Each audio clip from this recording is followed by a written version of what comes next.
evening, ladies and gentlemen, and welcome to La Presse fellow match right here on Spectrum Television, where we interest you in everything Cameroon football. Today we debate on the defining moments which shaped match day 28 of the Elite 1 Championship. We look at the standings in the Elite 2 playoffs and the chaotic scenes in Limbe for the Southwest Regional League mini interpose. Well, our guest of the day, I start first with Coach Ashiri Theodore, assistant coach of Gokuchunja United. Coach, good afternoon, good evening, and welcome. Yeah, good afternoon. Good afternoon to my co-panelists. How are you doing today? No, I'm doing good. Especially after that defeat. I mean, it was a big one to Gokuchunja. Yeah. It's football. It's football. So, no matter the defeat, yes, we need to be happy and look for the way forward. Yeah, look for the way forward. Mbapilipe wasn't welcoming. You're going back to Bonamusari. Yeah. Is that where we're going to get the first win? Yes, I'm sure. But we usually plan to win the two matches, either Bonamusari or Mbapilipe, but it did not go. So now we're planning for the next match, which is tomorrow. Yeah, so I think I'm here. Thank you for inviting me here, and I want to first of all greet my family, greet my wife and my children, greet the president of Gokuchunja and the vice president of Gokuchunja. Then I want to also greet the entire Northwest region.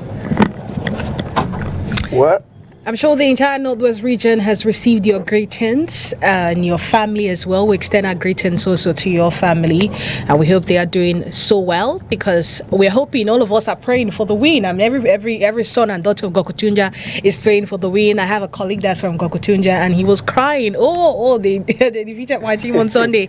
So maybe it's also a call out, or it's a call for him to maybe come to the stadium tomorrow and support the team.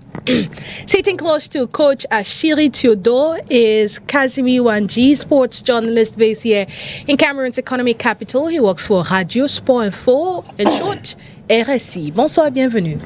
Bonsoir ONI, bonsoir à tous, bonsoir à tous vos nombreux téléspectateurs. C'est un plaisir à chaque fois que vous m'appelez et je suis très content d'être là, surtout lorsqu'il faut parler football local. It's always a pleasure to have you. I mean, behind the scenes, I was talking about how I loved your program last Tuesday because it was something I wanted to do, but unfortunately we had to push it for another day, bring in all the ex-Union players and also to talk about Union Sportive of Douala. Il fallait comprendre pourquoi nous en sommes arrivés là. Voilà la raison pour laquelle il fallait déjà aller chercher ceux-là qui représentent les légendes, comme par exemple Joseph Kamga, que nous avons eu. Voilà, il a essayé de partager son expérience avec les nombreux auditeurs. Et n'oublions pas aussi le responsable de la communication, Kevin Fotso, qui lui aussi était présent. Voilà, sans oublier les autres, comme par exemple le gardien Gustave Onana, voilà, qui est passé dans les années 2017-2018. Donc c'était pour essayer de comprendre les générations, l'évolution, comment nous avons fait pour que l'Union se retrouve aujourd'hui à ce niveau. Well, it's going to be an interesting discussion. So unfortunately, after finding that solution or that problem, Union Sportive today is losing to Victoria United in Limbe. Yeah, they are thrilling by 3-0, and they've been issued or shown 2 red cards. So it's an unfortunate situation, but I guess it's nothing to worry about since Union is going to play the Elite 2 Championship next season. Sitting opposite Coach Ashiri and Kazimi Wanji is Afese Apong, sports journalist, all the way from Abakwa. Bonsoir et bienvenue. No, they don't speak French in Abakwa. Or they speak French, but it's English. Good evening and welcome.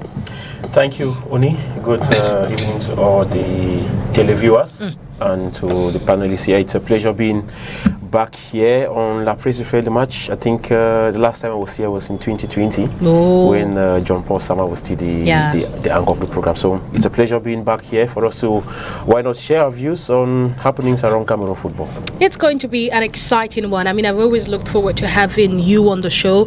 Last time we had you online, we called you when that incident occurred in Bamenda between PWG and Feu Vazu. And we're happy to have you live because you always have a lot of contributions. You're everywhere. Sure, Limbe. And hopefully we'll have a lot to discuss. We have a lot to discuss, most definitely. Sitting close to Afese Apong is the man himself, Lucan Teme, sports analyst and also a referee. I mean, I have a lot to discuss with you when it comes to refereeing decisions, because this Saturday I've had like nightmares over refereeing decisions. You wake up in the morning and you see, teams are saying this shouldn't have been a red card, this shouldn't have been a penalty, but that's what has happened.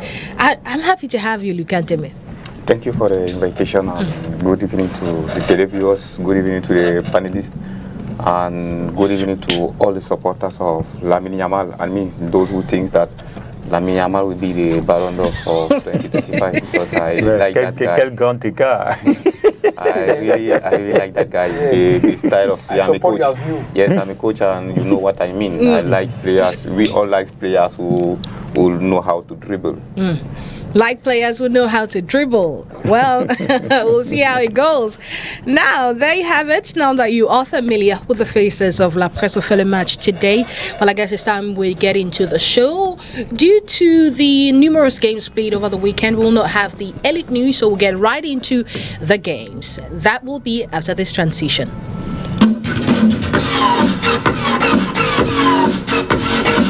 Les gens comme nous qui ne parlent pas de football, Well, we start first with the MTN Elite 1 Championship. Match day 28 concludes this weekend with an intense clash between Stade Renov Melong against Bambutus of Buda.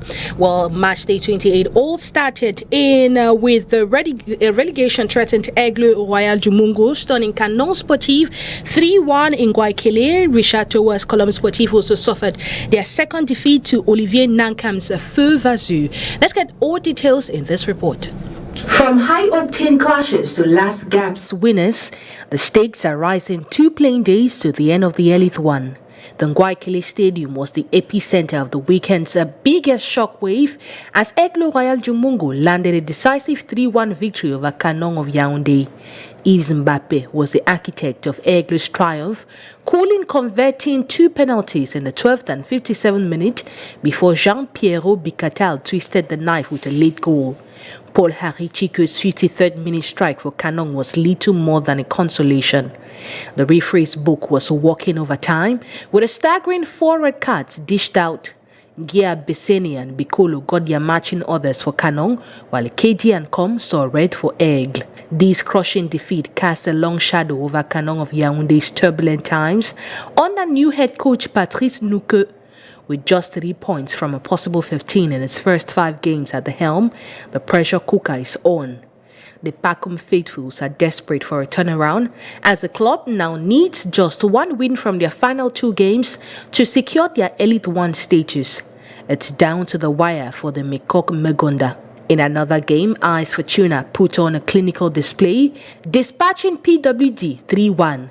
Adrien Maurice Fumu was in the driver's seat, bagging a brace from the penalty spot at the 12th and 64th minute, and Onana added the exclamation mark in the 80th minute. Sabdo Abdullahi grabbed PWD's lone goal. In Garoua, Gazelle Football Academy notched the crucial 2-1 home win against Pangte. Mario's Kalgong 19-minute opener set the tone, but it was Serge Dora who once again proved why he's the top scorer, netting the winner in the 84th minute. That's his 15th goal of the season, solidifying his position as the league's top scorer to go with an incredible 11 assists. Conrad Fanso had given Pangte an early sniff with a first-minute strike. Also in Garoua, Coton Sport urged Dynamo Douala 2-1 at the Room de Adja next. The spotlight, however, belonged to Dana Sabi Tanko. This Coton Sport Academy graduate and under-17 international promoted from the under-19 this season enjoyed a dream day, scoring his first Elite 1 goal in the 62nd minute and delivering his first assist. Francois Mangele also found the back of the net for Coton Sport in the 57th minute, while Frank Bao scored for Dynamo in the 17th. Finally, in a tight contest at Guaykele, Feu Vazu secured a vital 1-0 victory over Colombe Sportif du Jan Lobo, thanks to Boubacar Damo's decisive strike in the 82nd minute. The clash between Stade Rennes and Bambutus, initially slated for Monday, has been rescheduled to Wednesday, June 18. There you have it. Matches counting for day 28 of the MTN Elite One Championship. PRESSE, following their wins this past weekend, we've seen IS Fortuna and Eglo Jumungo move up additional 3 points, and they're currently in 9 and 10 places respectively, sharing the same points with Kanong and 1 point more than 12 placed Dinamo of Douala. Well, I believe the drop zone has never been this confusing in the MTN Elite One Championship. Well, I think we still have a long way to go, especially for the fact that 2 days. But you have a team like Bamjus FC of Buda. They still have, I think, 3 or 4 more matches to play. They have a delayed game against Column of the Giant Lobo, which is yet to be decided because the game was to be rescheduled. They've not yet played the game. They still have the 28th encounter against Stade Renal, which will take place on Wednesday, like you rightly said, before the last 2 playing days of the championship. So I think that's a possible 12 points for Bambutus FC Muda to contest. When you look at the teams currently in the relegation zone, I think it's definitely going to be difficult for them because as it stands, we have Young Sport Academy and Union of Douala who have already dropped. We now have Bambutus FC of Muda, who are one of the candidates in the red zone. And then I think Aigle Royal of the Mongo, despite their win, Douala is not saved as well. And Astro of Douala, those are the 2 possible teams to why not stay in the relegation zone. But when you look at the way the championship has been going on, I think it's definitely going to be difficult for the teams that are currently in the drop zone. Teams like Dinamo of Douala, yesterday they took the lead against Coton Sport of Garwa, which a win could have been more than enough to help them move away from the relegation zone. But a comeback in the second half from Coton, especially with goals from Francois Mangele and Dan Asabi Tanko, like you mentioned in the roundup, meant that Coton Sport FC of Garwa won and back to the second spot on the Cloud Strength table. Where I think it's a good move for Coton Sport, the team that started the championship on a poor footing, but they are ending it on a good footing. Gazelle of Garwa too, stamping their authority over Pangte Sportive of D to move back to the 3rd position of the on the league's ranking. I think it's a good one for Gazelle, which I think is one of the most consistent teams we've had since the start of the championship. They had a very good record away from home. Now they are trying to blend it with a good result at home. And Serge Dora, who seemingly is unstoppable since the start of the championship, he more than merits to be the top scorer of the league. 15 goals and of course 11 assists to his name. I think it's an incredible record for him this season, which shows that he doesn't only score goals, but he can also create the goals for the others to score. Doesn't only score goals, but create goals for others to score. Talk about not being able to score a goal. Column Sportif wasn't able to score a goal against Feu Vazu. Lucan Temer, that's their 2nd defeat of the season. Last week, we're talking about how Richard Toa says, despite winning the championship, they are not relenting in their effort. But we need to give kudos to Olivier Nankam. And I'm tempted to ask, what exactly is his secret? Because he won this side when he was coaching Canon Sportif with Feu Vazu. It seems he's the only one that has the secret to beating Column Sportif. No, I don't think so, because Column is a good team, and Column has many players. Today, Column has won the title, and the coach Richard Toa wanted the other to play. That is why they are leading. They are losing games since. If Column was contesting the championship again, do you think Olivier Nankan will beat Column easily like that? No, I don't think. Column has many players that have not taken part to the championship, and today the coach of Column has made it clear to give the opportunity to other players to play, because the Cameroon Cup is starting very soon, and they need to play and to come back to the competition. Okay. Only I'll beg to differ with him, because when you look at the players who played the game against Fovazu, they're basically the same players that Column have been using. Goalkeeper Idris 4 was at goal. The likes of Captain Randy Ntumekwala were all part of the game. Column had a penalty in the game which was saved. They didn't score from the penalty spot. So you wouldn't tell me that Column missed the penalty because they wanted to give playing time to other players. It's just maybe a bad day for Column of the Giant Lobo. Probably they are more comfortable because they've already clinched the league title. They no longer taking games more serious than was the case before they clinched the league title. But then we should also give the flowers to Olivier Nankam for the fact that he's the only team that have imposed 2 defeats on Column of the Giant Lobo this season. Like you mentioned, first when he was coach of Kano, now when he's coach of Fovazu Elite of Yaoundé. So I think it's not because they won the league or not because they rested players, because basically we had almost the same players who have been playing for Colombe who featured in that game against Formazo Elite. And to add on that, Oliver Nankam, it was at stake. His first match he drew against PWG of Bamenda. The second match against Union was a defeat. So he needed to win the third match to guarantee his position in Formazo, where he signed to finish the season. The season? Yes. So it's like he needed, it was on a hot seat. Yes. Okay, well, you talked about Bambutus Obuda Fese, and I'm quite, this side had been doing so well. Then suddenly they change a coach. Tomorrow they play Stade Arena. Currently they are not in the best of positions despite the delay games. Do you think Bambutus Obuda stand a chance of maintaining their elite status, Kazmi?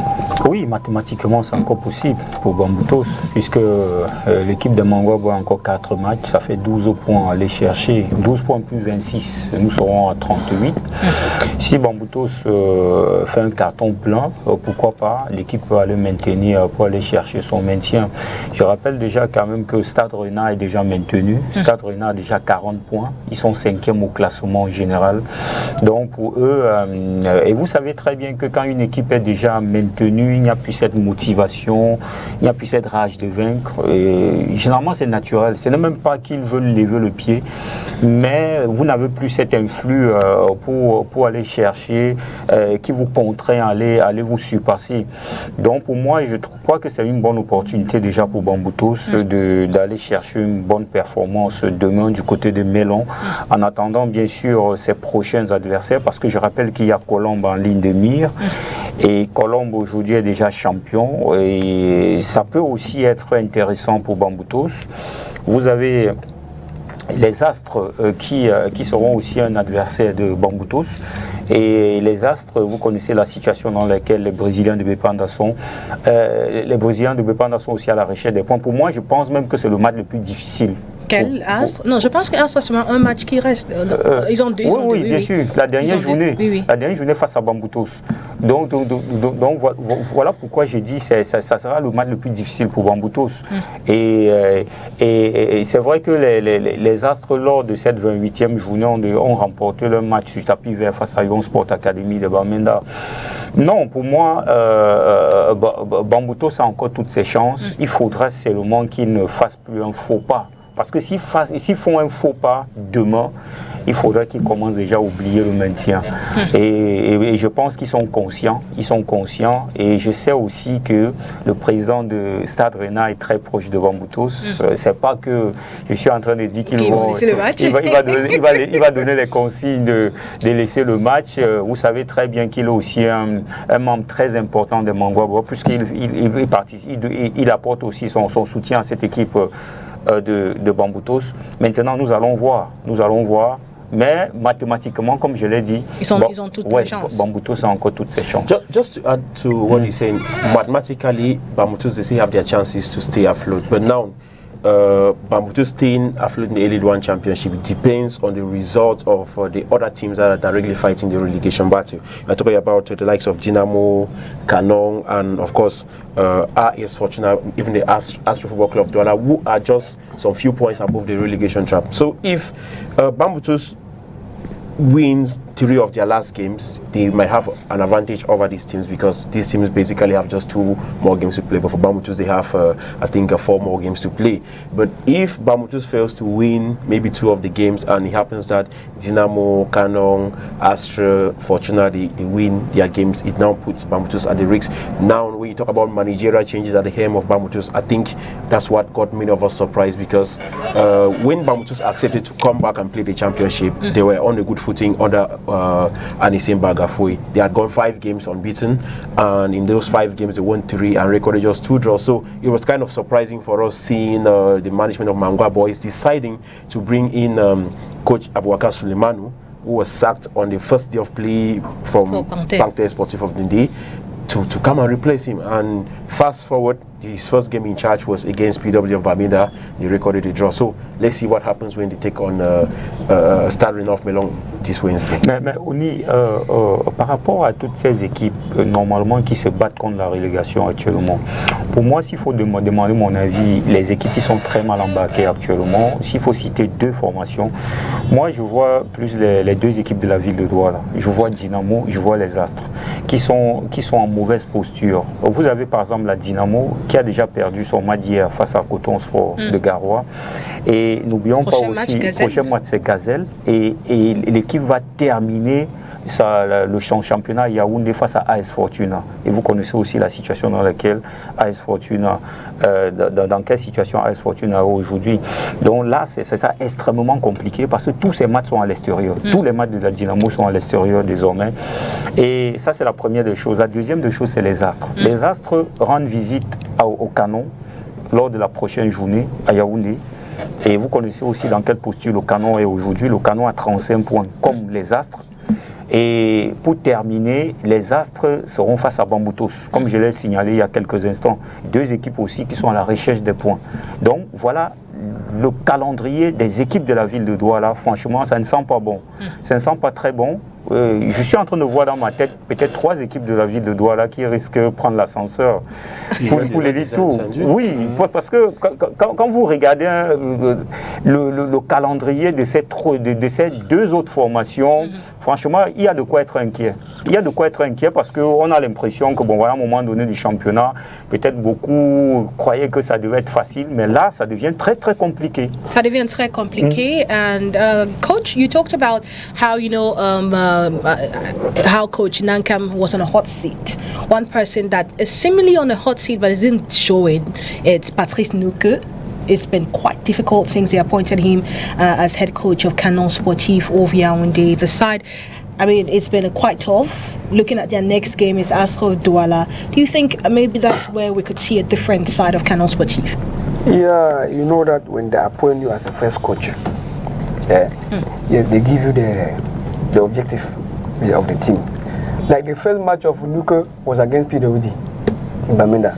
I was in the fee, and PWD defeated Kano.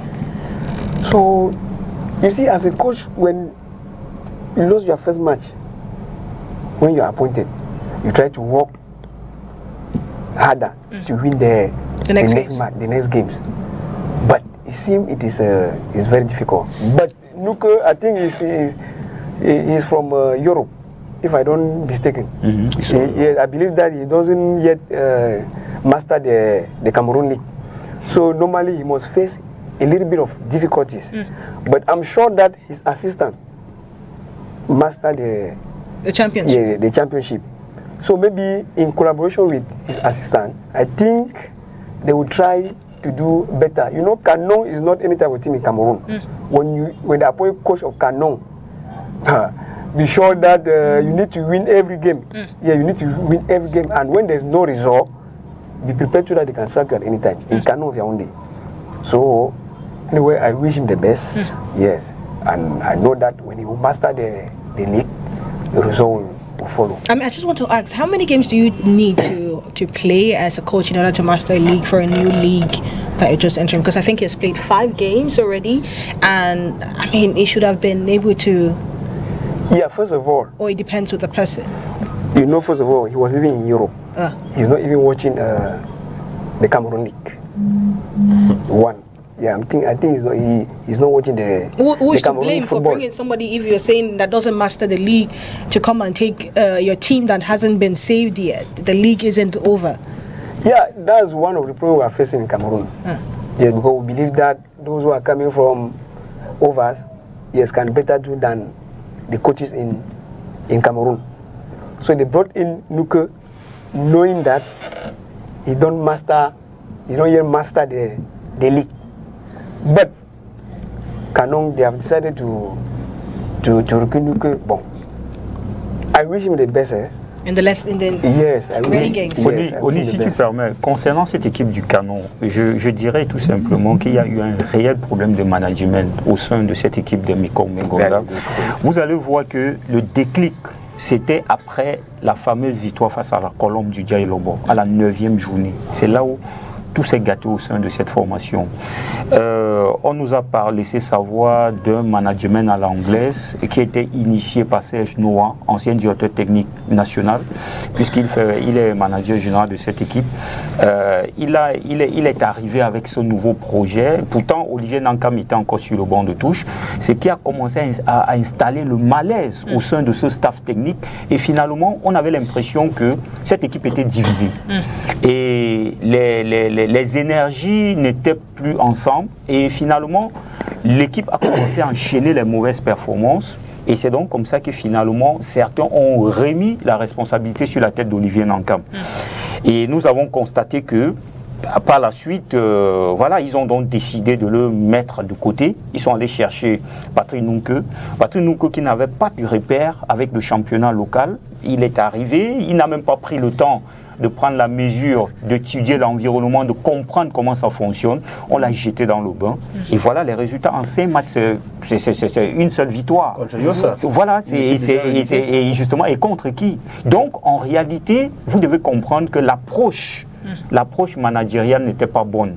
Donc, ce qui arrive au canon sportif de Yaoundé aujourd'hui, c'est eux-mêmes qui sont à l'origine de leurs propres problèmes. Okay. Ils ont mal eu l'approche nécessaire. Et finalement, nous voyons que le canon, à 2 journées de la fin, est en train de se battre contre la relégation. Et c'est pas bon signe. C'est pas bon signe. Et j'espère vraiment qu'ils vont s'en sortir parce qu'en fin de compte, on constate qu'ils ont pris une mauvaise décision. À quoi bon écarter Olivier Nankam? Olivier Nankam qui finalement, il est parti, mais les problèmes sont même plutôt en train de s'empirer. Okay.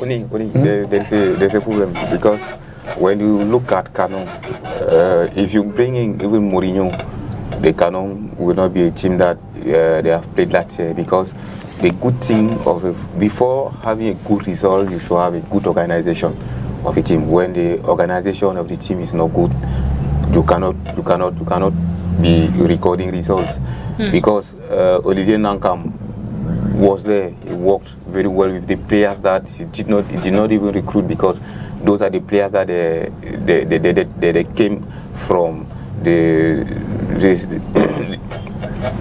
he came quite late.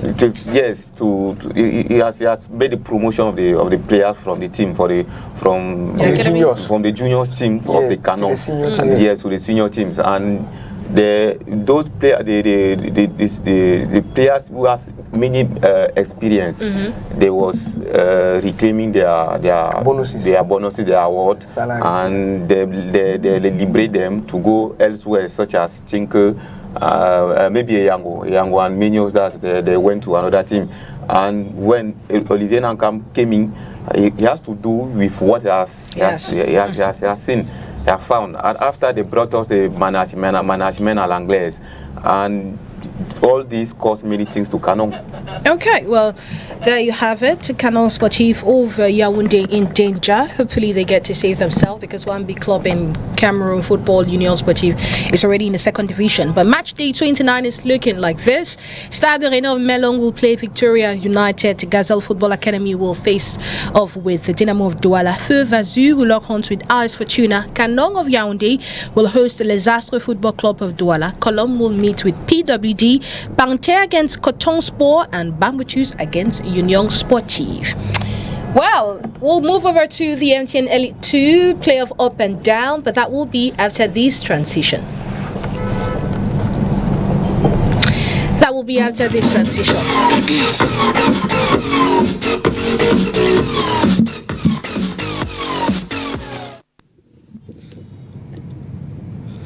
The MTN Elite 2 title and relegation playoff kicked off last week with the Bafoumen United suffering her first defeat. Well, after 2 playing days, Aigle de la Méno and Unisport have their heads above water with 6 points in 2 games.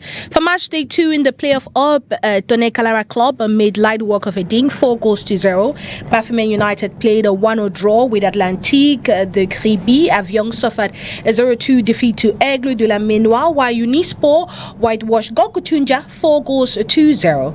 Well, in the playoff down, Isosa of Limbe relieved a nightmare for the second time as the side gave away a 1-goal lead, losing by 2 goals to 1 to Union Sportive da Bombang. Food, while in protest, a loss to Apajes protested the calls made by the referees, but they lost by 0 goals to 2, with Fovo suffering a first defeat in the hands of ISFAP. Now let's look at the table after 2 playing days. Well, on the table, Unisport leads, followed by Aigle on 6 points, TKC and Avion at 3rd and 4th on 3 points, while ISFAP is top in the relegation group with 2 wins. Isosa is yet to register a win.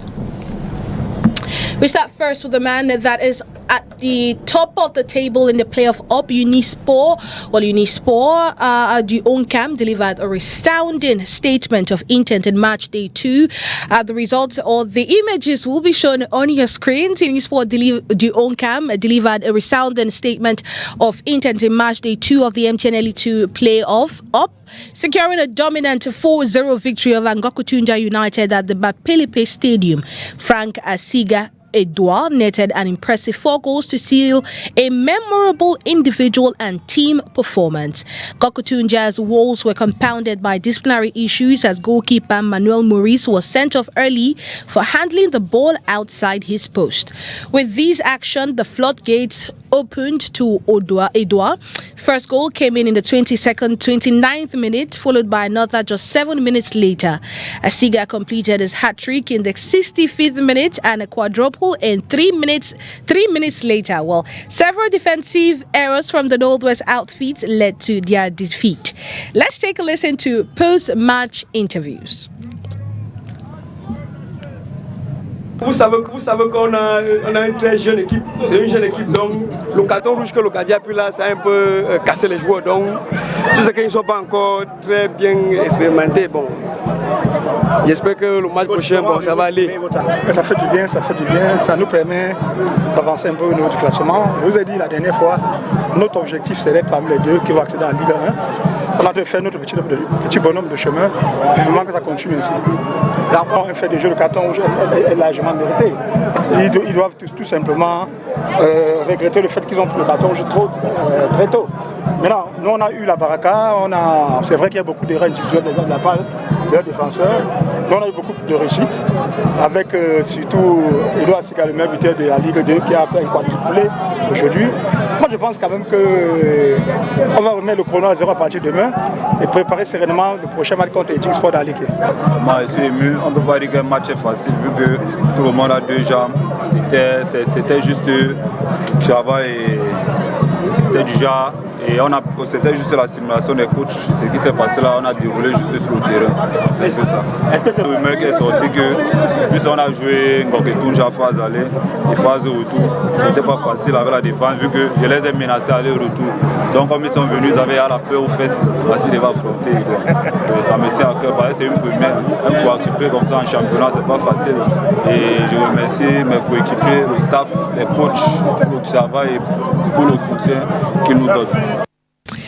Coach Asiga says after, it was a tough one during the regular season.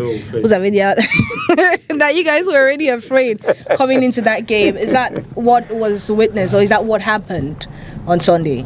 Yeah, no, anyway, what he's saying is he's so excited. Oh, okay. Yes, it's excitement. We played them the first day during the championship. Regular season. Yeah, regular season. They won the first leg was 5-1, and the second leg we played 1-1. Yeah, we played 1-1. So, but 2 matches are not the same. So when we were preparing for the play-up, we were ready to face all the teams. Yes. So all the teams are equal. Yeah, if you can qualify for the play-up, it means that you are ready. Yeah, and you made it to qualify for the play-up. So it's not the fact that Unisport won us 5-1 and people. Just to note, the 5-1 on match day 1, it was a Ngokutunja United side that didn't have a coach by then, because during that game, Coach Amang Bomono had just left the team, and they went for that game without the coach. It was only after that first day playing day before Coach Patrice Wasu and the team were brought in now to take over the team for match day 2. So they played the coachless Ngokutunja side on match day 1, which they won 5 goals to 1. Thank you for that reminder. And then after because when we came in, we played a draw match, and then the match, the last match, during the playoff, you can see what happened. We took a red card at the 6 to 8 minutes of play. Wow. We were not prepared for that. Yes, to take a red card so early. So that red card, it destabilized our plan, our game plan. Because immediately our goalkeeper took the red card. To substitute a player? We substitute a player to put the second goalkeeper. And then after about, within the 25th minute, the head coach was sent off. So you see, the match, it was very difficult for Ngokutunja. The 2 red card, it was so very difficult. And you know, my team, I have good players, very talented players. So when they took the red card, you know, we lack a little bit of experience. Yes, that's the problem. We lack a little bit of experience. But I don't blame them because they're still young. Yes, they're still young. So the match, if you can see the goals, the goal is our mistake. Unisport did not elaborate the balls, maybe a game plan to go and score. It was a mistake from our players and the goalkeeper. So anyway, it's already a defeat.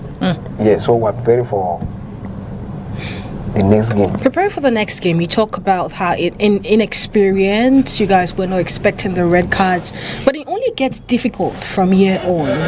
Is that something you guys are working to rectify in case you get to face such a situation in your upcoming games? Okay, you know, to gain experience, you must make mistakes. You need to make mistakes. Yes, to gain experience, you need to make mistakes. And you have to play many matches. You have to play many matches. I have talented players. Yes, I'm proud of my players. Yes. So as they are playing, they will have more experience, so that they will know how to face difficult encounters. Yes. So I trust them. Yes. It does not mean that without experience we cannot win a match. We qualify for the playoff. Yeah, we qualify for the playoff. So we still have 5 matches to play, and I'm confident that we can still win the 5 matches and qualify for the Elite 1. Yeah, you can still win the 5 matches. You're playing a side that has 3 points tomorrow. You have just 1. That is Tone Kalara Club. I mean, they had a great Sunday, beating a Ding 4-0, the same scoreline you suffered in your last game to Unisport. I mean, what is going to change going into this encounter? Is there anything that is going to change from your past performances? Yeah, it's going to change. It's going to change. I told you that 2 matches are not the same. And you don't even have the head coach, assistant coach. You're going to sit in full. Yes, I'm going to sit as the assistant coach. But the match against Tone tomorrow, it will be a different lineup, because we came in with more players. Is it going to be the same goalkeeper? Because he made quite some errors on Sunday too. It's going to be the same goalkeeper. Okay. Yes, it's going to be the same goalkeeper. We trust everybody. In football, everybody is bound to make errors. Yes, to make errors. And a defeat is for all the teams. Okay. Yeah, because we don't like players to blame one another. Yeah, one another. It's a defeat. Now, but tomorrow, we're going to use another players, because all the players that came are ready to play the playoff. Yes, we prepared everybody equally to play the playoff. So tomorrow we're going to, I think, about 2 to 3 new players will feature in the first 11. Well, 2 to 3 new players will feature in the first 11. One thing is certain, it's going to be a different spirit going into that game. So all supporters of the side, all those from Ngokutunja, I'm talking to you, Kushman. Kushafe is one of our colleagues right there from Ngokutunja, to go watch that game, because it might just be the first win for this side. Well, let's take a listen to supporters of Unisport. They see themselves already in the MTN Elite 1 Championship.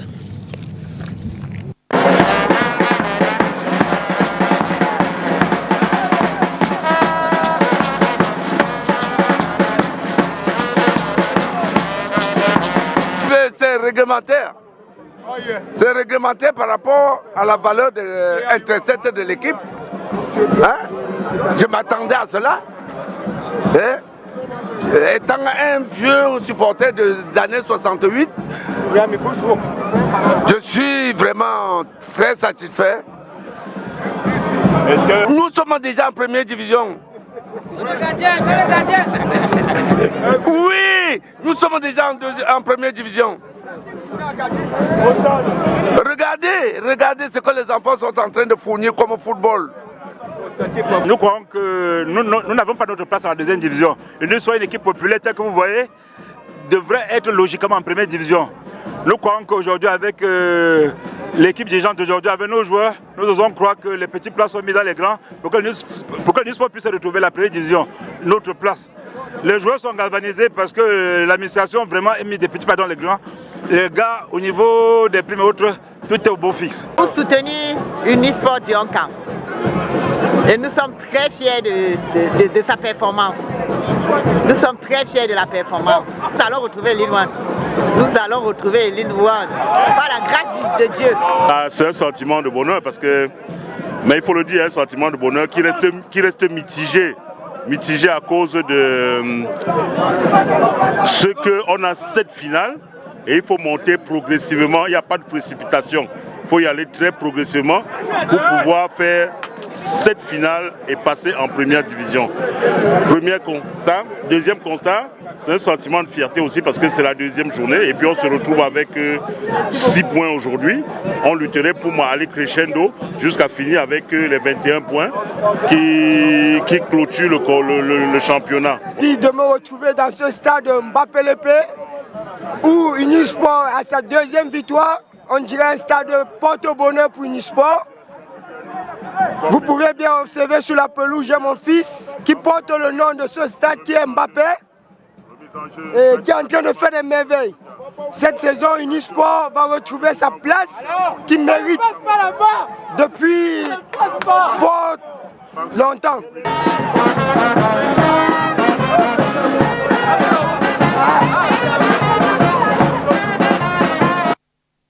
There you have it, supporters of Unisport. They see themselves in the MTN 8th One Championship. Maybe they are coming in for Yosa, coming in for, who knows, Union Sportive of Douala. Well, we'll see how it goes. More playing days in the playoff up. Every team still has a chance to gain one of the 2 spots available to the to qualify for the MTN 8th One Championship. Now let's look at another game, Bafemen United. I mean, I have a lot of friends that are from Bafemen, and most of them are coming into the stadium. One thing you need to appreciate in this LE2 playoff up is you've seen mobilization from fans. Unisport has a packed stadium every time they are playing. Bafemen United all come out to support the team. Well, now let's look at another game, which is Bafemen United. Well, Bafemen United actually played a 1-1 draw with Avion at Bafemen United against Atlantique de Kribi. Thank you so much. Well, the Bafemen United, after losing to Avion Academy in their opener, they actually got a 1-1 draw with Atlantique Sport de Kribi. Well, this draw means that both sides share spoils. They are now on 1 point. Atlantique Sport lost their opener to Aigle Royal de la Ménois. And so both sides were able to get a point each. Well, let's take a listen to the different coaches of this side. Talk about Coach Anumewa Franklin of Bafemen United and Dieudonne Nke of Atlantique Sport. Not satisfied because even though we came from behind, we had a lot of chances that we could have maybe scored 2-3 goals. Even when I'm not satisfied, not because my players did not play well, but because maybe at times the way the arbitration is going on now in Cameroon, I don't understand. I don't always like to blame because the goal we conceded, the referee actually put the whistle in his mouth and players decided to stand and he decided not to blow. But from there, it's a human error. We keep on playing. And then when we equalized, I think it was very clear that we saw a penalty where a defender actually had the ball in his ring, but the referee allowed them to play towards the last 2 minutes. But that is football. He's a human being. Maybe they were just mistakes. that means we've played 2 matches out of 6 points. We have just a point, which is very, very bad for us. I think we need to go back to our drawing board. Sera envisager un match pour un nul, on est venu pour gagner. Bon, les autres aussi sont venus pour gagner. Malheureusement, nous avons mené et on prend un but pratiquement à la 90e minute parce qu'on a été un peu laxiste au niveau de la défense. Bon, on peut se contenter de ce point-là parce que le précédent match, on avait perdu. Donc, on commence toujours par un pour avoir le pluriel. Donc, mes enfants sont à féliciter. Je ne voudrais pas raconter comment est-ce que l'équipe vit, mais je crois qu'ils sont à féliciter. Well, there you have it. Jordan Nke said he is, they still have their chance at l'Atletico de Kribi. Well, this is a question I want to ask you, FSA, because some supporters we spoke to say the team has not been living up to expectations, looking at the way they performed in the regular season. What has changed for this side? Is it pressure playing the playoff up? Because what exactly has changed? Only absolutely, I think nothing has changed. It's the same team. The players are even more motivated than was the case during the normal phase of the championship. Okay. But when you play a championship, play playoffs where before you even go to the playoffs, there is already news that two particular teams have already been chosen maybe by the football authorities to go to the A-League One Championship, and when you go to the field you see how results are unfolding. It gives you more reason to accept that the claims you had were all right. I think nothing has changed. Bafokeng United, they have a team well motivated. The players are well taken care of and they have the motivation to play, and it is their wish to qualify to the A-League One Championship, just like Coach Achiri did mention. Kokotusha United, too, they came for the playoffs. Their chances are still intact because if a team like Bafokeng United, they have 1 point from 2 games played, they still have 5 games to play, which means if you win your next 5 games, it gives you 16 points. With 16 points, I think it's possible for you to qualify. The 2 teams that are topping now, we have Aigle of the Menoa and Unisport of Bafang, who all have 6 points. Bafokeng United is still to play Aigle, they are still to play Unisport of Bafang, which means if you beat those 2 teams that are your direct rivals in the race to qualify for the A-League One Championship, it means you already have an edge over them. If the playing ground was level for all the teams, I think we would have actually been looking at it as a possibility, especially when it's still possible mathematically. But we all know and we've all seen what transpired on the field of play. You heard Coach Anuela Franklin there complain about instances where he felt like the team had advantages which were not given. Before the goal we considered against Atlantic Sports Academy, we had an infringement on the captain of Bafokeng, Song Daniel, which the referee actually wanted to signal the foul, but he allowed play to continue for Atlantic, which they scored. Bafokeng equalized from a brilliant free kick from Awa Mukala, but unfortunately we could not win the game. So I think nothing has changed. It's the same crop of players.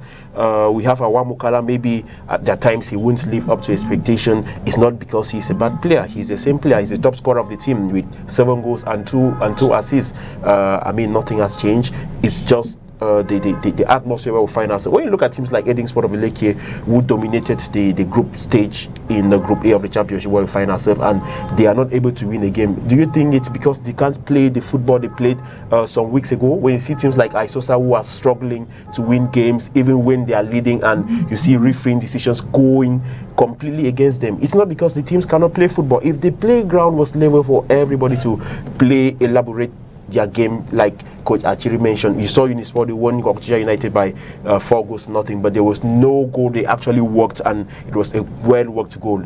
Defensive errors and so on and so forth. When a team receives a red card at the 6th minute of play, what do you expect? It's already demoralizing to them. And when the coach who could be on the bench and try to see how he can re-strategize and bring in new strategies to counteract the numerical deficiency he has on the pitch, is also sent off, it becomes difficult. Now you look at Aigle of the Menoa and Unisport of Bafang, the 2 games they've won.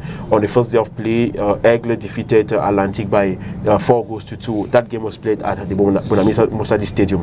During the game, Atlantic had 2 red cards in that game. Their captain Maxime Betosi was sent off.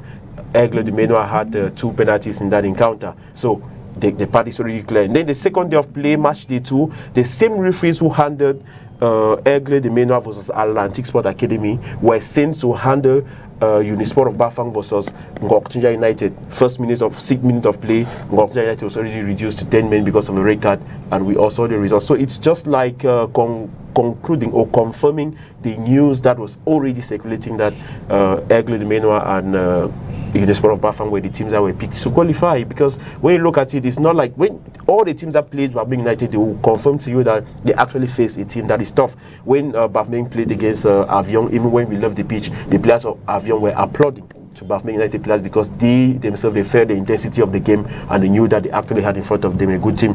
And it's really regrettable that we have teams that have invested a lot to why not go and fight for a ticket to the Elite One Championship, and at the end of the season you don't get a spot in the Elite One Championship, not because you don't have a good team, not because you didn't do the right things, but probably because you were not amongst the teams that were chosen or were handpicked by those managing football in the country to qualify for the Elite One Championship. A team like Bafang United, financially the team is stable, everything. I think the players of the team will never complain to you that they have not been paid salary, so I think they don't need any other motivation again to play. They have the right motivation. If the playground was level, like I rightly mentioned, we wouldn't have been here. It's rather unfortunate that we see one of the teams that played probably the best football in the Elite Championship, like Isosa. They have been struggling against Faubourg Baham. They lost the game in the last minute because of a controversial penalty, a penalty which was stopped by the goalkeeper. The player who took the rebound was already in an offside position. The referee signaled it offside. The second assistant referee and the fourth assistant referee called the referee to tell him that it was a goal. He went and validated it. Yesterday we saw Isosa was leading second half. The referee came in and they gave a controversial penalty to Union Sportive d'Abongbang, and it turned the physiognomy of the game. Same thing happened for Faubourg of Baham during their game yesterday against RS FAP of Yaoundé. Faubourg of Baham had a red card at the 20th minute and a penalty at the 20th minute of the game, and they ended the game with 2 red cards against them. So it's very difficult. It's just like when you look at the officiating, it doesn't give room for us to have maybe free and fair game, because if it was a free and fair game, I think all the teams that came for the playoffs, they could have had equal chances of qualifying. But right now, as we speak, but even if it's possible mathematically, I think other factors are definitely going to work against these teams. Well, just one question before I come to you, Kasmi Manji. You're playing a team that you think has been handpicked to be a champion, which is Aigle de la Menoir. I mean, it's going to be a difficult game tomorrow. Well, it's going to be a difficult game, but Aigle is an opponent we know so well. This is the third time we are facing Aigle de Menoir this season. We played them in Bamenda during the first round. We played a 0-0 tie. When we win for the second leg in Juin, we had I think that was the toughest game we had, because the treatment we had, not just from the match officials, even from the fans of Aigle Menoir at the Synergy Stadium in Juin. Personally, I didn't watch the second game, half of the game, because I was sent out of the pitch because I complained about poor officiating we had. We lost the game by 2-1. We are playing Aigle, it's a team we know so well. It doesn't stop us from giving our best. Bafang United will go for the game. We'll prepare the game like any other game. We'll go knowing that we'll give our maximum best. If the results favor us, then it's a good result for us. If it doesn't favor us, it's part of the game. It's either you win, you draw, or you suffer defeat. So we'll prepare for the game, despite any other challenges we face. We'll prepare the game as any other encounter. Okay, Kazimi, you've watched 4 games in the playoff up. What do you think about the officiating? Because that's what keeps coming up. Non, bon, en fait, pour me limiter uniquement au stade Mbappé-Lépé, puisque j'ai eu à suivre les 2 journées du côté de Mbappé-Lépé, je suis pas très d'accord lorsque oui, il parle de, on a déjà choisi les champions de ce tournoi, c'est-à-dire Unisport et Aigle Royal de la Menoir. Parce que si je prends uniquement les matchs de Unisport du Wonkam, le penalty face à Bafman, c'était un penalty logique, puisque le règlement il est clair. Quand le gardien... pas face à Bafman, pas à Ngorketunja, autant pour moi. Lorsque le gardien est hors de sa surface, il touche le ballon de la main, c'est un penalty. On l'expulse. Il n'y a rien à faire. Non, là c'est un autre débat. Là, je crois quand même que nous tous nous avons vu cette action au stade. C'était une action claire. Donc pour moi, dire que on a sanctionné le gardien de Ngorketunja injustement, moi je trouve que c'est pas juste. C'est pas juste. C'était une expulsion claire. une expulsion Je ne claire. pense pas qu'il a dit qu'on l'a enlevé. Voilà. Oui, il n'a pas dit ça. Et maintenant, lorsque vous regardez la physionomie du match, est-ce que Unisport n'a pas mérité sa victoire? Et c'est-à-dire, c'était des erreurs individuelles, même le coach l'a mentionné tout à l'heure. Je ne pense pas qu'il y avait que c'était entaché d'irrégularité. À Siga, je rappelle déjà que finalement, on ne lui a pas donné les 4 buts. Il y a un but qui a été, c'était un but contre son camp, d'un défenseur de Ngoké Tunja. Donc en réalité, on retient 3 buts marqués par Asiga. Mais pour le reste, moi je trouve que c'était une victoire méritée. C'était une victoire méritée. Donc, Unisport et Aigle de la Mer ne sont pas les victoires programmées, ne sont pas les champions programmés. Non, je ne pense pas. Je ne pense pas. Et maintenant, en ce qui concerne une équipe, par exemple, comme Bafmen, oui, c'est une bonne équipe qui a cette envie. On sent de l'envie, on sent une équipe qui veut véritablement aller de l'avant, mais elle disperse énormément son énergie. C'est-à-dire, j'ai l'impression qu'il faut encore que cette équipe canalise son énergie. C'est vrai que c'est un club qui a des joueurs qui vont vite, qui essayent, qui ont de la volonté, qui essayent vraiment de tout pousser pour aller chercher le but. Mais il faut encore recadrer un certain nombre de choses. Je prends par exemple l'exemple au niveau de sa défense. Vous allez constater que Bafmen joue avec des latéraux fixes. Et les latéraux n'apportent pas ce soutien-là aux attaquants. Et quand vous vous retrouvez dans une situation comme ça, le football aujourd'hui, ça demande de temps en temps que ces latéraux-là, de temps en temps, qu'ils fassent des dédoublements pour apporter ce soutien aux attaquants. Et je comprends pourquoi l'équipe a du mal à inscrire des buts. Parce que justement, vous avez des latéraux, vous allez toujours remarquer quand Bafmen est dans une situation offensive, les 4 latéraux sont toujours sur la même ligne. I don't think that's true because if you watch Bafmen, je termine. Donc je dis, vous allez constater qu'à chaque fois, lorsqu'ils sont en position offensive, les 4 joueurs sont toujours sur la même ligne. Et vous avez par exemple Gilbert Gaffa, que j'apprécie particulièrement parce que pour les remises en jeu, c'est pas différent à l'époque de Romelen. C'est-à-dire il fait des longues remises en jeu, vous avez l'impression que c'est un corner. Ça c'est une particularité chez lui. Mais au niveau justement de l'apport offensif, c'est-à-dire soutenir les attaquants, ça c'est un problème au niveau de l'équipe de Bafmen. Et je comprends pourquoi ils n'arrivent pas à inscrire beaucoup de buts. Jusqu'à présent, ils n'ont qu'un but inscrit. Donc il faudrait qu'à ce niveau, qu'on corrige un peu ce côté-là. S'il faut faire bouger les filets durant ce tournoi. The same team you talk about not scoring goals is the same team that had the best attack in the Elite 2 Championship this year, the regular phase.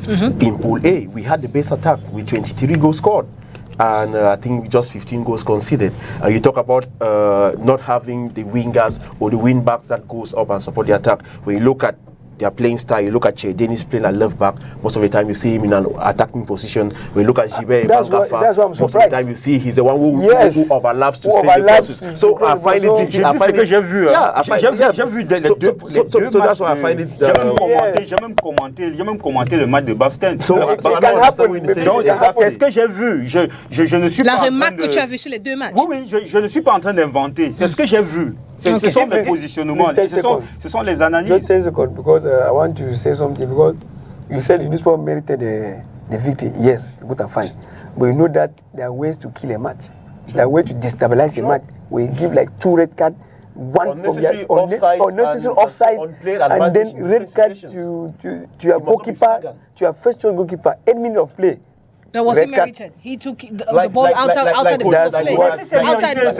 Outside his box. Actually, explain. Before the red card incident, there was an offside advantage that was played, advantage Unisport. That's why the goalkeeper was forced to come out of his line because he wanted to play like the sweeper at that moment, because there was an offside position where he knew the flag would be raised. The flag was not raised. So his defenders were beaten to that offside trap, and the goalkeeper had to come out in an attempt to play as the last man standing. I have something to say about the referee. I don't know if we are going to talk about the referee, or let me say it now. Let me hear what Lucas has to say. Non, mais sérieusement, je continue à penser que le carton rouge était mérité. Donc, normalement, dans les noms, c'est mérité. Dans les noms, c'est mérité. Donc, moi, je ne vois pas de problème. Dans les noms, c'est mérité. Je ne vois pas de problème. Pour une gardien d'arrêter le ballon hors de surface, c'est une penalty, c'est un carton rouge. Look, the action now, he's talking about the action before the non, il n'y avait pas Roger. Il n'y avait pas Roger. Okay, anyway, il n'y a pas Roger avant. That's your opinion. Yeah, Lucas. Please allow me to, first of all, to greet Claudio Amani,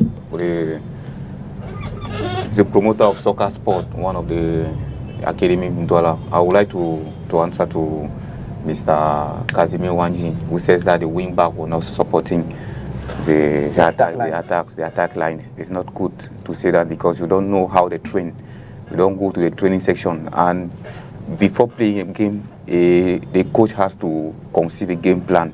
Maybe the game plan of the two matches were based on the what we call zonal marking, and the game plan did not allow the wing back to go forward and to support the defense, the attacking line. That's the fact. And as Apese has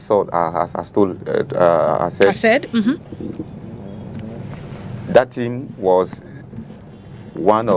has scored the top scorer team of the season. It means that the wing back was supporting the attacker lines. Yeah, because let me just intervene because you talk about Jibe Hemangafa, who plays like right back. I think he's the top player who have provided highest number of assists for Bafokeng United this season. He has 4 assists because he overlaps and he's sending the crosses into the box. So non, le problème c'est que peut-être ils ont fait ça en championnat. Je suis en train de parler des deux matchs. Sur les 2 matchs qu'il a nous sommes en train d'analyser le début de ce tournoi. Oui. Ça je me focalise sur les deux matchs. Et j'ai donné mon avis sur ce que j'ai vu. It's just true that the team was. Donc je ne suis pas en train de dire que c'est des mauvais joueurs.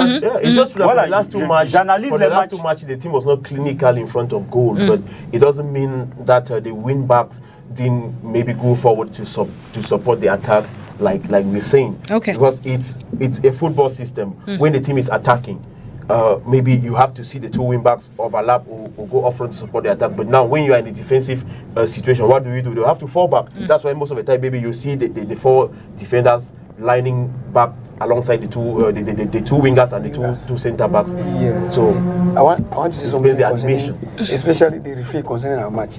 What the advice I would like to give, because there's when you go for a referee course, there's what they say. Match management.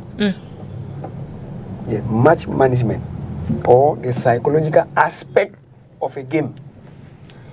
When you give a red card 6 to 8 minutes of play to my goalkeeper, normally the referee, you need to know that the coach will be furious, will be angry during that moment.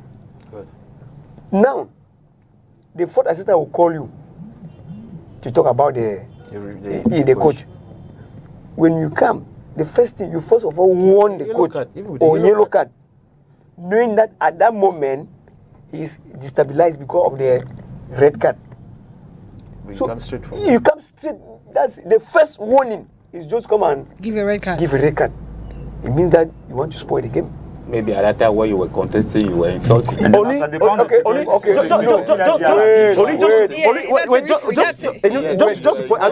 point out the fact about. When you insult him, he gives you a straight red. I want to point out the fact about the referees in question because he's talking about a refereeing trio that I've noticed them in 3 games. They've played 3 consecutive games without the 3 referees being separated. They've played 3 consecutive games together. I'll quote examples and the number of red cards that are featured in that encounter. These 3 referees, they played the same game, Isosa versus Aigle Menua at the Sinaje Stadium in Juin. Isosa lost the game. Isosa had 2 red cards in that encounter, and Aigle had a penalty in that game. That was the second to last day of the normal phase of the championship. Now they came to the playoff. The 3 referees, they played Atlantic Sport Academy versus Aigle de la Menua. Aigle had penalties 2 penalties in that encounter. Atlantic had 2 red cards in that game. They had a total of 3 red cards in that game. Now, second day of the playoffs, the 3 referees played again together. Because I don't understand how 3 referees can be moving together. It's not a trio that have been bound to be moving alongside each other, because normally they always separate the referees, maybe bring in a different assistant and so on. But these 3 have been moving together. So they came down for the second day of play. Ngokutunja United had 2 red cards in the game. So it doesn't look. It happens once. You would have said, okay, maybe it's just something that happens normally. But twice, 3 times, it becomes too familiar, like we can't just consider it to be an error. It means it's something that has been well planned, because I've never seen it anywhere that a refereeing trio is moving for 3 straight games without being separated. Yes. I've not seen it anywhere here in Cameroon. It's not the same like we've seen a referee. It's not the same like we see a referee now who have played 5 consecutive games in 5 days in Cameroon. Who does that in 3 different cities? Play games in Douala. I mean, within 5 days, a referee has played Elite 1, has played Elite 2, and a regionally game, and all the games have had issues. So, I mean, it doesn't look normal. My brother, so I talk about match management. Okay. And the psychological aspect of a match. There's a psychology. So now, but when they call you the referee, you do not get the insult. You did not get the insult. But if at all we insulted the referees, but you did not get the insult. If they called you, you come. You manage the situation. You manage the situation to see that, but the coach is furious because of the red card the goalkeeper received. You just say, "But let me give a yellow card." Then the next one now you can even give the red card. Sure. Yes, that's what I talk about. Match management. Match management. Give a yellow as warning before giving a red card. You even start with a verbal warning. Not a yellow. You start with a verbal warning. You tell the coach, the next time I'm going to send you off. Because let me tell you something. All of us were very furious. Yes, we were very furious because we came to this play-up to qualify in Elite 1. Maybe because you know that your side is already down. Yes. So, Bavmen and Gokutunja, we came knowing that one team from the Northwest already dropped. So we are going to fight to replace Yosa. But when we come, the referee cannot manage the game. So you see, it's a bit difficult. No, man. It's a bit difficult. I listened to the interview. I listened to the interview of the coach of Tonnerre. I listened to the interview to the coach of Tonnerre.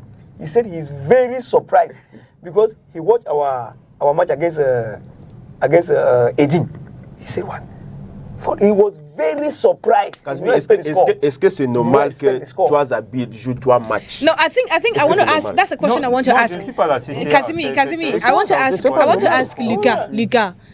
First of all, the first thing I want to ask, the match management issue.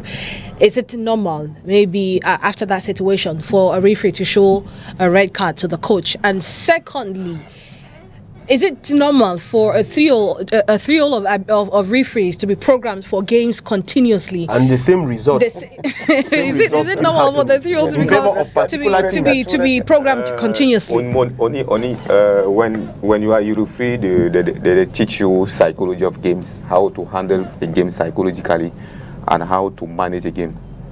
And you can commit a foul, and I don't caution you, but another player commit the same foul and I caution the players because I have the match to manage, and when the game is spoiled, they cannot say the referee has blown the game very well. Even if he was strict, the referee was strict. And when you manage the game and the game goes at the end, they say you were a good referee. Despite the fact that there were many things surrounding the game. But the FIFA does not allow people to be insulted or to be abused. Sure. When you want to claim something, please do not insult. Do that respectfully. Yes, do that respectfully. And the coach has said something. Oni, you are not me, and I'm not you. You can slap me, and I leave it. But you can slap another person and he gives you back. That's how, because yes, you can insult me, but I leave. Yeah, sure. And you insult another person, another referee leaves. Maybe at that moment when the fourth official calls, for the referee. Another referee will say, manage the situation there, I will not come because I know what is happening here. I will first of all manage what is here. Concerning the second question, I will say that referees, some referees are friends. Maybe you can, when I live in Douala, if you want to go to Bamenda, at times the referees committee can appoint referees that lives in Bamenda, in Douala, to go to Bamenda, for them to travel together to discuss about the games that we play and to yes, there is a reason, because all the games as that tournament has started, all the games has certain things that the federation needs, and we have complained. Last year I came here. Certain things that the federation needs. I really don't understand about there are results that they need. There are for some particular teams. Yes, so for the particular teams. They want to make sure that the teams have the result that it's not only in Cameroon. It's not only in Cameroon. Last year it happened with Victoria United. We were here every day. I was complaining about the fact that Victoria United was being held by referees, but they keep saying that Victoria United is the good team. And when they went to Bafoussam last year to play this tournament, this Interpol, that they knew the team that would climb to the first division. So are you accepting the fact that the federation has already programmed teams that will qualify? No. Yes, it's going towards that direction. On ne peut pas officialiser le thème. And the first thing, parce que le dit comme ça, les téléspectateurs qui nous écoutent, sincèrement, c'est pas une bonne image. Moi, je préfère qu'on nuance lorsqu'on veut dire des choses. On ne doit pas le dire de façon tranchée. Parce que je veux aussi poser la question, est-ce que Colombe a été choisi au départ? Est-ce que Colombe n'a pas mérité son titre? Donc, lorsqu'on se retrouve en train de dire des choses comme ça, ça peut créer de la confusion dans la tête des uns et des autres. Nous savons que les arbitres peuvent faire des erreurs. C'est d'abord des humains, ça peut arriver. Je dis d'abord, par exemple, le match Canon-Aigle hier, il y a eu 4 cartons rouges. 4 cartons rouges. Et le même arbitre, il a joué il joue aujourd'hui à Limbe. Et on parle que c'est normal. Si c'est une erreur, on sanctionne les arbitres. Je peux terminer. Je dis, le match Canon-Aigle, il y avait 4 cartons rouges. Et vous allez expliquer ça comment? 4 cartons rouges. Donc pour dire qu'il ne faut pas particulièrement étiqueter X ou Y, moi je me dis que ce sont d'abord des hommes et ils ont le devoir d'être corrects lorsqu'ils sont sur le terrain. Maintenant, il peut arriver qu'ils fassent des erreurs. Oui, il peut arriver qu'ils fassent des erreurs et moi je ne peux pas accepter qu'on prenne une position de façon tranchée pour dire qu'on a programmé les champions. Non, moi, je refuse cela. Je refuse de m'associer à ce type de propos. Okay, well, the question I asked you was if it's possible or it's normal for a 3-year-old to be programmed for games continuously, and you said it's because maybe they are friends. It is possible and it is normal to do that. Okay. When if you look for a competition, international referees, international competition, we see that the referees are coming from countries and for the same country. Okay. Yes, it is normal to do that. Okay. Well, let's look at the games tomorrow in the MTN Elite 2 Championship. Well, it's going to be played at the Bonamoussadi Stadium. Atlantique Sport de Kribi will play against Avion Academy. In Bonamoussadi Stadium, Ngwakutunja will play Tonne Kalara Club. And in the Bapilipe Stadium, Avion Aigle Royal de la Menoir will meet with Bafemen United, and Eding Sport de la Leke will lock horns with Unisport. Well, for the play of down, Racine de Bafoussam will play Union Sportive de Bombang. Apogee will meet with Fufu Football Club of Baham, and ISFAP will play Yaoundé 2. Isosa is exempted from these match day. Now let's move over to the Southwest Regional League's mini interpolls. It started on over the weekend. Well, we'll get to that after this transition.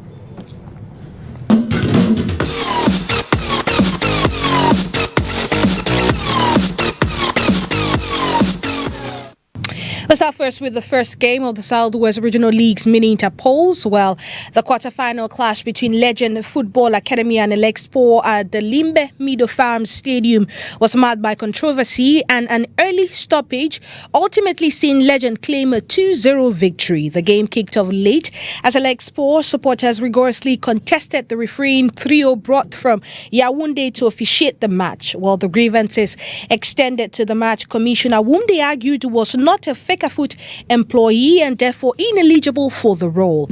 Once play finally began, Legend Football Academy's Daniel Bamine quickly made his mark, scoring in the 6th and the 48th minute to put the side up 2-0. However, the match was far from straightforward for Elexpo.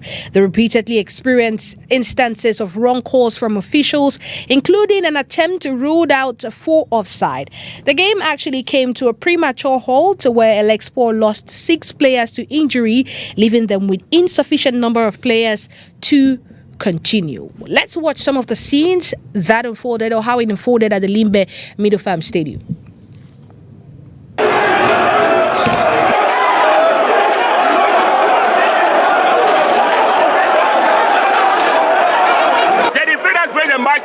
From Yaoundé, match fixing. They collect the fee. What have to pay here in Southwest? They brought the fee from Yaoundé. What have coming from Yaoundé? They can't blow match in Southwest. What have to pay here in Southwest? The match commissioner. How is the match? How is that possible? Football will come on, don't spoil. We don't get first division again. That's the first division, third division, not good. Because some people they use their money.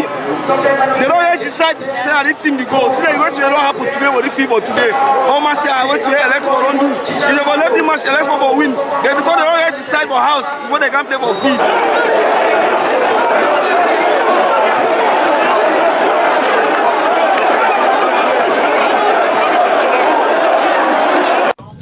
There you have it. Well, I want to talk to you, I want to talk to you, FSA. You know, the law says, or what we've seen before, when a game is halted prematurely, what happens is a fine is issued to the club, and maybe they are sent 2 divisions lower. For this side, Elexpo, it was a case where the players were injured or feigning injury. Can they get a pass and not be sent 2 divisions lower? Well, only with Cameroon football nowadays, it's really difficult for us to tell which decision will be taken because they've not really been consistent in terms of decision making. At times you wonder if they really follow the text as it should be the case. You know, when you read the text, you get the different explanations, but at times when the commission sits and come out with their verdict, it's not exactly what you were expecting to see. Normally last year we had a similar incident in the Northwest region where Bangulate FC of Kambi's game against Option Sport was interrupted late in the game, and later on we had Bangulate that was relegated to 2 divisions back. The president was sanctioned and so on and so forth. So let's watch and see if the Regional Homologation and Discipline Commission from the Southwest Regional Football League would do the same decisions. But I'll continue to decry the repeated poor officiating we've had in Cameroon football recently, and I think those in charge of football in Cameroon, they need to have a rethink, because if we continue with this level where we are in the next 5 years or the next 4 years, only I bet you some of the big names in Cameroon football will not be existing again. Last year we had the likes of UMS of Lungu who were relegated and they are already out of the limelight. Before then, we had the likes of Lausanne Sport Academy, the likes of Stade FC of Betoa, Rangers FC of Bafoudoua already out. Now Young Sport Academy is down.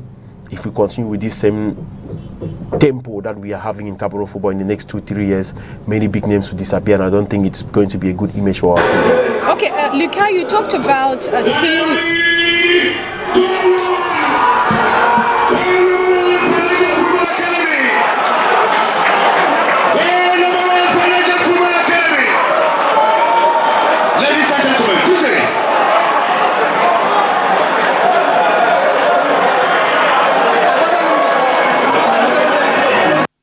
Well, that's a goal by Daniel Mbamine, one of the goals he scored on that day. But Luka, I wanted to ask you this question.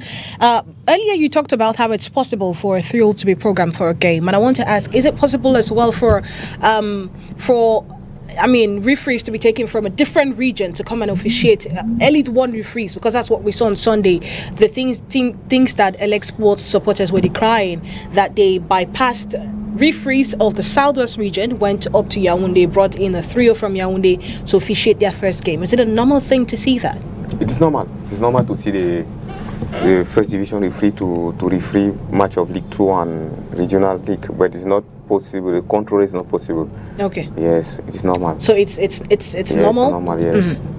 And what but it has situation? to be fair and just, because what we saw there was not a fair referee. It was a referee that was sent for a mission that we saw there. With sent for a mission. Because we saw everything. We have the videos. I'm a referee, and it is quite pathetic to talk about your colleagues like that. I said now that when they send you to referee a game, they expect from you some results.